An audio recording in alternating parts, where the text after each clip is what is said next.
And how did the group actually come about? I don't know, Steve and Paul, I think they just used to nick a load of stuff, right? Yeah. Equipment. Just because it was a laugh to do. I suppose I was interested in music anyway, so they used to nick equipment. Yeah. And it seemed as though they had all this equipment around, they didn't know what to do with it, so they might as well learn to play it. So that's how they started. Yeah. Then they started to get a little bit more serious.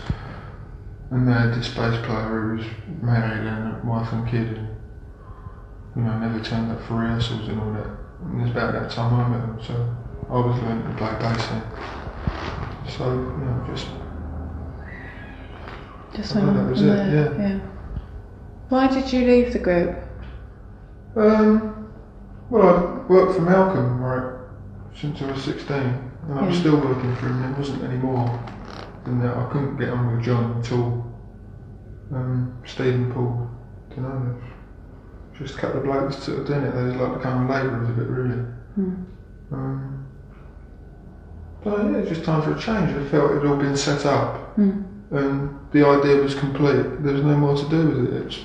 It's just like going out and doing it, but that wasn't where the interest, like for me, the interest was like setting it up and making it kind of complete,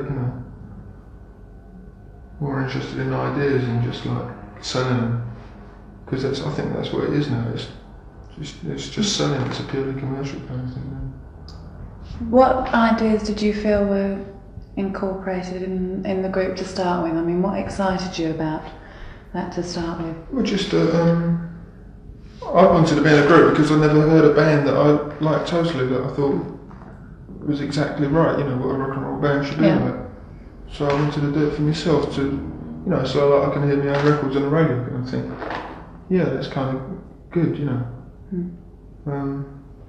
Not because it's me, but it's because of what I've always wanted to hear. And the same like kind of image-wise, I wanted as well, yeah. What particular ideas, though, do you think are incorporated in that? Well, I don't know, just everything was so laid back at that time. Anything that was slightly exciting was a very contrived, kind of very poserish way of going about things, very arty.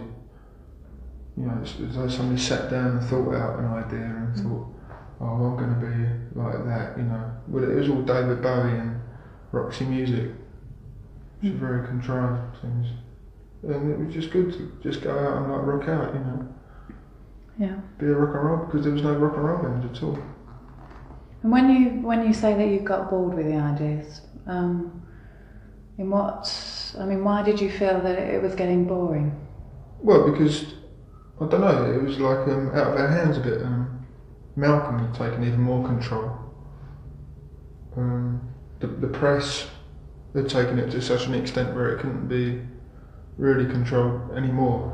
Like the idea was set up, and no matter what you said, it still didn't affect it. I mean, after all that Bill Grundy show thing, no matter what you said to the paper the next day, it still come out that you was just like swearing loud or belched and all that kind of stuff. And it didn't matter whether you said something interesting to them or not, it just wouldn't come out, because they had that set idea of you.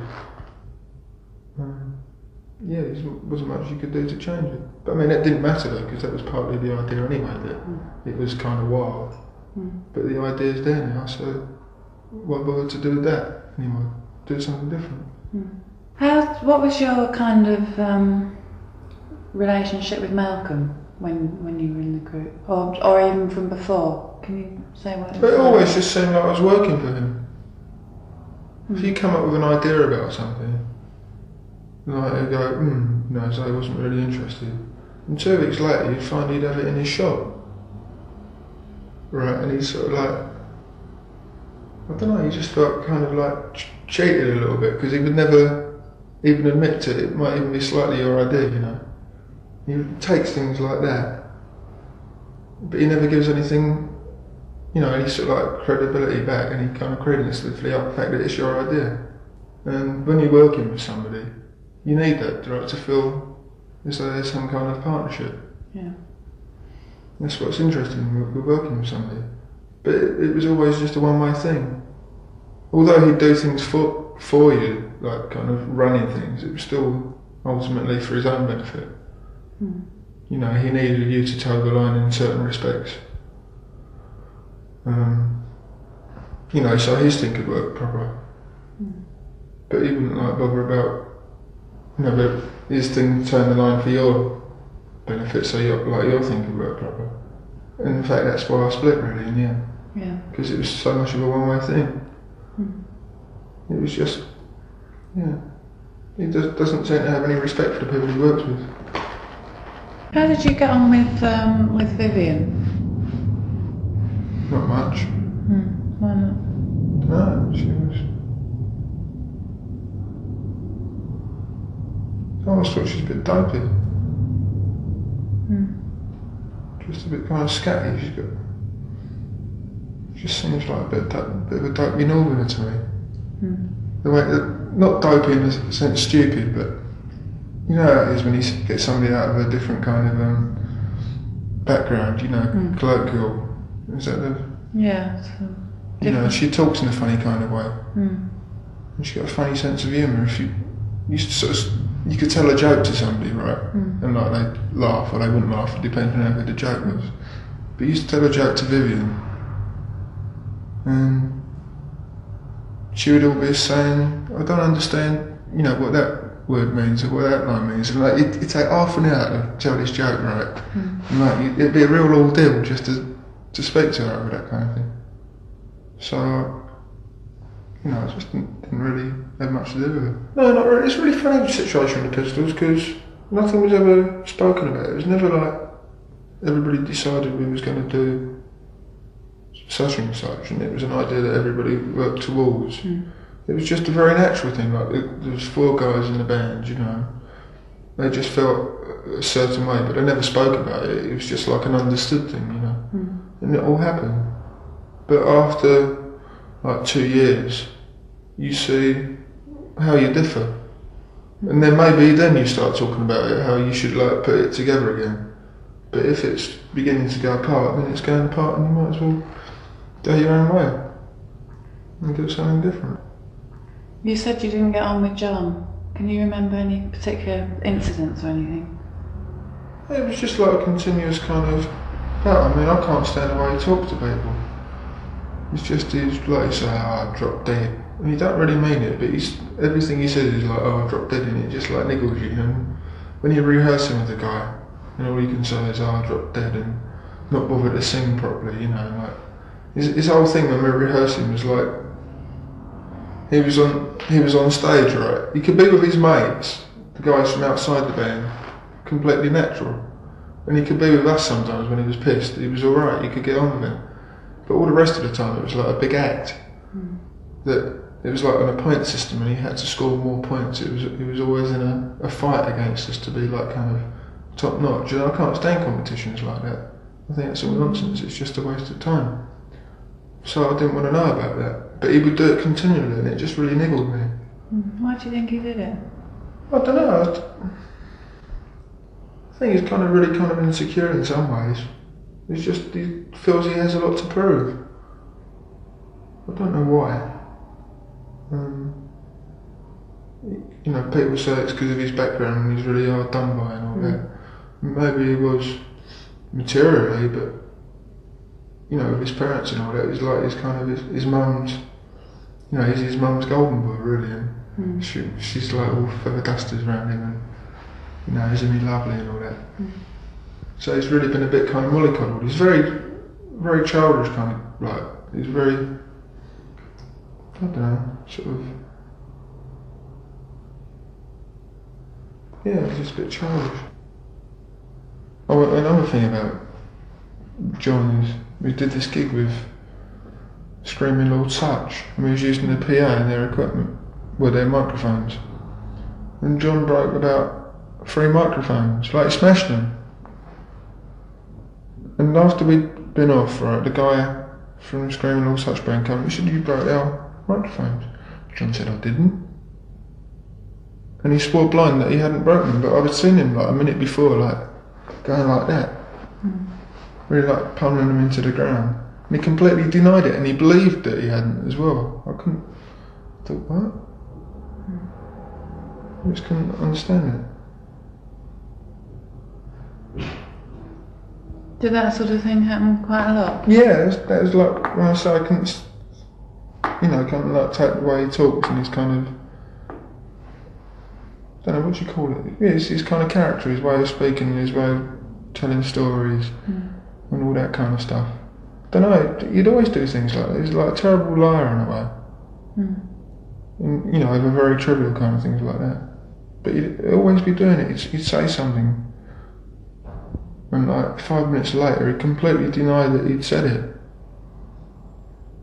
And he believed that he wouldn't just be saying it just to like, well, he might be just saying it to win points, but he would believe that he hadn't said it, and he had. Everybody had heard him. And no matter what you said to him, he still couldn't change his mind. It was really weird. I don't know, one of the things I always remember was when I was playing at the 100 Club. This is another kind of example of friction between me and John. It was at the 100 Club. It was the first time I played at the 100 Club. There was only about 50 people there, I would have thought. And me, Steve and Paul and Malcolm fucked up. And we'd all decided that it was kind of good not to be around the gigs, so when you go on stage it's a little bit more special than you're just getting out the audience. You know what I mean? So we was trying to get John to come with us, and John was with his mates that night, and it was all like, I'm in charge of the group and I'll do exactly what I want to do. So he stayed in the 100 Club and he got well pissed with his mates. By the time he got on stage he was falling arse over tit and couldn't sing the words of the songs properly and kept coming in at the wrong time. And it was making us look cunts as well. Because we was playing alright, but because he was coming in at the wrong time, it seemed like we was coming in at the wrong time at all. And I don't know, he just kept glaring at me like that all the time. He smashed up glasses on the floor. And there's one of the songs, it's goes I love you, that's the chorus that was the backup, right? But he come in completely wrong. I was just pissed off. I said, "What a cunt!" I was singing that instead. Right, he said. In the middle of the song, he says, "Do you want to fight?" In my head. I said, "Nah, I don't think so. Not really. Not now. I'd rather play the bass. Thank you very much." And he said, "I'll fight you, you cunt." And all his mates are sort of going, "Go on, John." And I don't know. He just freaked after that, and he ran off stage and ran out of the club. And it's standing on stage thinking, oh well, that's the end of the gig then, more like the end of the band. And then Malcolm shouted at him, "Get back on that stage and that's the end of you." Right. Then John come back down, and he wanted to do an encore. We didn't want to know. He sort of he'd been sitting at the top of the stairs and he come back down really sheepish. And we didn't want to know. We didn't see him for a couple of days after that. Can you tell me a bit about what the music means to you and how you go about composing and that kind of thing? I don't know, it's just, you get an idea in the back of your head, you're sitting down and you're feeling in a certain kind of way. You're in a particular kind of mood.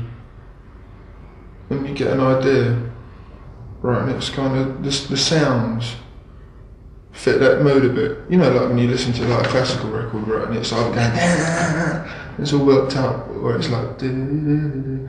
really nice. Just that same kind of way. I just try and write something that embodies the mood that I'm feeling in. And also then John would come together with the words. Yeah. Right, and it would take when the words come together good, the idea of the music would fit the idea of the words, like Anarchy, right?